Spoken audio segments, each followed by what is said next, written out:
আমরা টাচে আছি, উনি আমাদের সঙ্গে যোগাযোগে আছেন, বাট উনি কবে আসবেন, অদেও আসবেন কি না আমরাও এখনও ঠিক জানি না। বাট মেহরাজ আছে, তন্ময় তারিখে ইস্টবেঙ্গল ম্যাচে কি আদৌ ওনাকে দেখা যাবে না?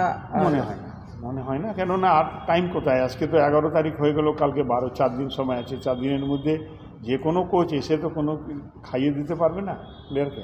প্লেয়ার যা নেয়ার আছে, যা করার আছে, যেরকমভাবে চলার আছে সেটা চলবে এই বছর। আমাদের দেখুন, মেহরাজ তো আছেই, pro licence holder, he is handling the team.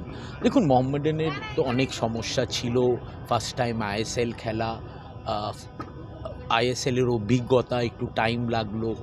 But ঠিক আছে এখন। বাট আমি এটাই বলবো, আমার মনে আছে যখন পাঞ্জাব কলকাতায় এসেছিল, ওনার কোচ বা ওদের যারা ম্যানেজমেন্টের লোকেরা ছিল, তারা আমাদের বলল যে আমাদের ফার্স্ট বোধহয় পয়েন্ট পেতে বোধহয় জানুয়ারির পরেই ওরা পাঞ্জাব ফার্স্ট টাইম পয়েন্ট পেয়েছিল। সেখানে আমরা আজকের দিনে 11 পয়েন্টে আছি। আমরা বাইরের ম্যাচ জিতেছি, হোমে আমরা সেই পারফরমেন্স দিতে পারিনি, ইনজুরি হয়েছে, নানা কারণ আছে, আপনারা সবাই জানেন। বাট ভালো পারফরমেন্স করবে মোহামেডান টিমও যারা আছে। আমরা নতুন বেঙ্গলের ছেলেদের চান্স দিয়েছি, ওরাও কিছু দিনের মধ্যে তৈরি হয়ে যাবে আইএসএলের জন্যে। সুপার কাপ আসছে, ওটার জন্য আমরা রেডি হচ্ছি। তো ক্যান ইট বি সেড যে ওনার আসার আর কোনো সম্ভাবনা নেই? বিকজ 16 তারিখে ইস্টবেঙ্গলের সঙ্গে ম্যাচ, আইএসএল অত্যন্ত গুরুত্বপূর্ণ ম্যাচ, তো সেখানে কি আমি এখনও এটা নিয়ে আমরা এখনও ঠিক জানি না। আমরা টাচে আছি, উনি আমাদের সঙ্গে যোগাযোগে আছেন, বাট উনি কবে আসবেন, অদেও আসবেন কি না আমরাও এখনও ঠিক জানি না। বাট মেহরাজ আছে, তন্ময় কুল্লু আছে, আরও আমাদের লোকেরা আছে, Sule Musa, they are all working together. মানে ওনার প্রেজেন্সটা definitely we will miss him. উনি একটা চ্যাম্পিয়ন কোচ আই লিগ থেকে এনেছেন। We would still like him to continue, but সেটা ওনার উপরে এখন ডিসিশন। এই দুই প্রধানের কর্তায় দেখলাম, কিন্তু মোহামেডান থেকে কেউ এলেন না। হ্যাঁ, কেন আসেননি? ওরা তো আসার কথা, ওরাও ইনভাইট পেয়েছে, দুপুরে কথাও হয়েছে। অ্যাকচুয়ালি ওরা আমাদের অলরেডি 2-3 বার এটার সম্বোধনা দিয়ে দিয়েছে, কারণ ওদের সঙ্গে রেগুলার। বাট হ্যাঁ, ওরা মানে দে ওয়্যার অলসো ইনভাইটেড। আমি জিজ্ঞেস করবো ববিদাকে কেন উনি এলেন। কোচ রিজাইন করে গেছে, এবারে রিজাইন করার পরে রিজাইন যে কোচ করেছে সেটা তো রিটার্ন তো ওই নিতে পারে, আমরা তো কেউ নিতে পারবো না, ইনভেস্টর নিতে পারবে না, ক্লাবের কোনো কর্তা নিতে পারবে। এবারে ডিপেন্ড করছে কোচের উপরে। কোচের সঙ্গে আমি যতটুকু জানি যে দীপক কুমার সিংয়ের একটা চুক্তি আছে, 2 বছরের চুক্তি আছে। ও যদি চুক্তি ভঙ্গ করে যদি চলে যেতে চায়, সেটা তার মধ্যে কি ক্রাইটেরিয়া আছে, কীরকমভাবে নেবে, ইনভেস্টর কি ওর সঙ্গে অ্যাগ্রিমেন্ট করেছে, সেগুলো ব্যাপারটা তো এখন আমার মনে হয় আমার থেকে বেশি ভালো দীপক কুমার সিং বলতে পারবে।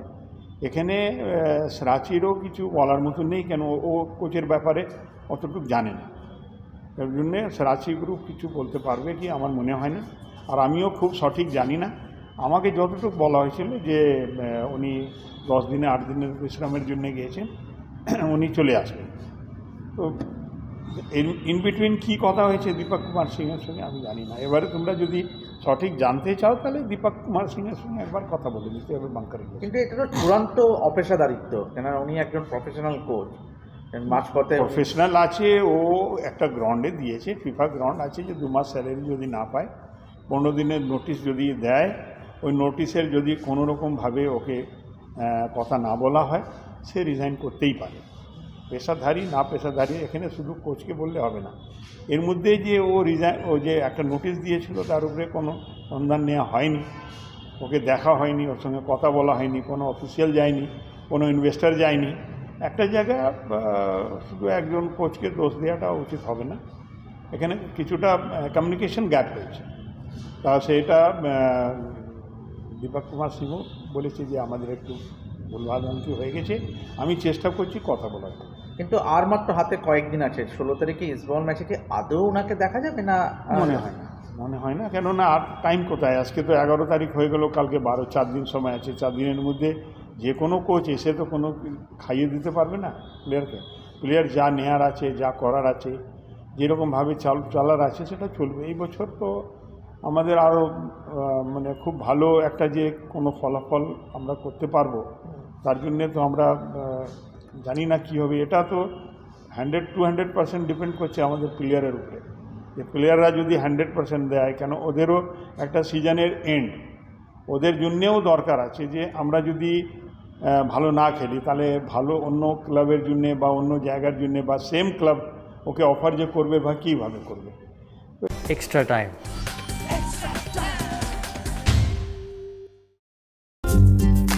লেটেস্ট নিউজ আর এক্সক্লুসিভ ভিডিওর সঙ্গে আপডেট থাকতে এখনই সাবস্ক্রাইব করুন আমাদের ইউটিউব চ্যানেল। বেল আইকনে ক্লিক করতে ভুলবেন না যেন।